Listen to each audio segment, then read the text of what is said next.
Rennie was very innovative.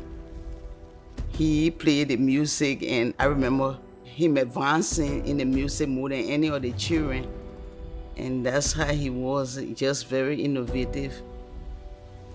He was smart, he was inquisitive. He was really busy doing a lot of good things.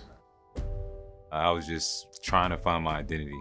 And thank God I had amazing parents who really just showed me the example of what it looked like to be people of faith, humility, work ethic, respect, and just being selfless. All those things just made such a huge difference in my life. And then once we moved to Gwinnett, to Snellville, that's when I joined my first football team and had an amazing Little League coach. He was the biggest Georgia fan. So he was the one who really got me exposed to the culture and the religion of Georgia football.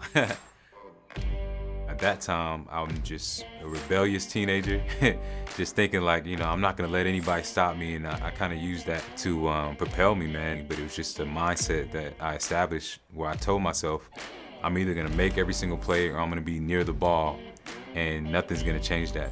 Once he make up his mind to do something, whether he has help or not, he's gonna do it. I think he was in junior high school, maybe 7th or 8th grade, and his mother and daddy came with him and said, Coach, I'd like to talk to you about training. And I said, well, let's sit down and talk. We sat down in my conference room and met his mother and father, and they told me about them coming from Liberia. Well, it was interesting because I had just gotten back from Liberia, and his father told me, I think at that time I was working 3 jobs. I felt compelled to want to help Rennie because of where he had come from and knowing his background and the fact that they were here and their desire was for their son to get a good education and to play sports. And what he did is when he got into high school, he was so focused on being the best football player he could that while his buddies were partying and playing in high school, Rennie was in here working out with me.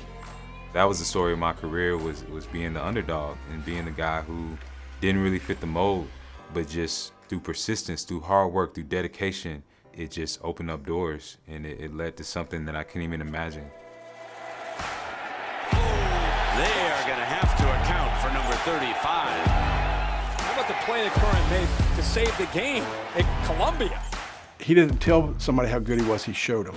And I think that was the key for him to get a chance to play at the University of Georgia, was that he was so productive on the field that you overlooked the fact that he was 5'11". If you're tough physically, you can play and compete regardless of your size. 2nd down and 10 for the Sun Devils. Oh, crushed by Rennie Curran. What a will linebacker. He's all over the field for this defense. And knocked the helmet off as Carpenter goes down.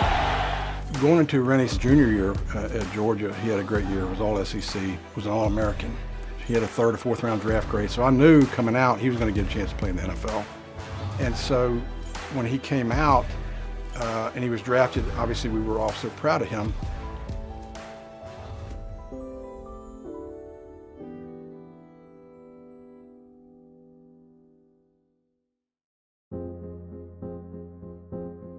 Sometimes you have to take a step back to be able to take 2 steps forward, which now as I look back during that time when he was hurt, and he was doing rehab here, and he wanted to play so bad, and he just didn't get the opportunity. I was just trying to just make something out of nothing.